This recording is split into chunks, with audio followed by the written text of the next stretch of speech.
پشتێک و هاتە زەلالکردن ئەمریکا پشتێ بداوی هاتنە شەڕێ داعشێت و گرنگیە نادێ پێدە و تەبایە هێزن بەسەر ڤە و ئێنک و پێدە بەشەکە تێدا بەرپرسیارن پێدە و قەسەدە داخوازێژە ئەمریکا و وڵاتên ئەوڕۆپا دەکەن و پشتاوان بەرنەدەن.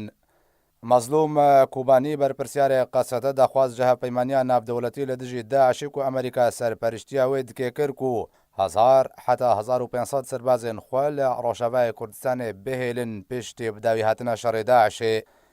Herwiha mezlûm Kobanî got ku ew hêvî dike Amerîka proseya vekişana teveya hêzên xwe ji Sûriyê rawestîne. Hêzeka asmanî û bejayî li Rojavayê Kurdistanê bihêlê.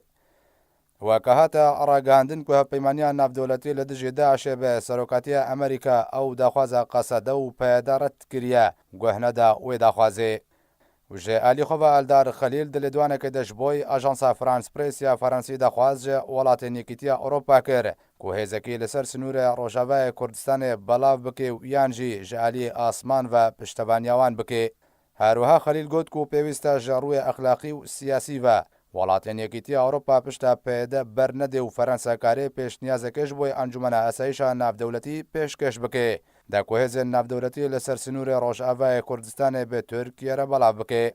Herwiha Eldar Xelîl got ku eger welatên Yekîtiya Ewropa û Amerîka pişta wan berdin, wî demî pêde wê rû li Şama paytexta Sûriyê bike de ku li gel rejêma Esed rêkeftinê bike û çekdarên rejêma Esed sinûr biparêzin.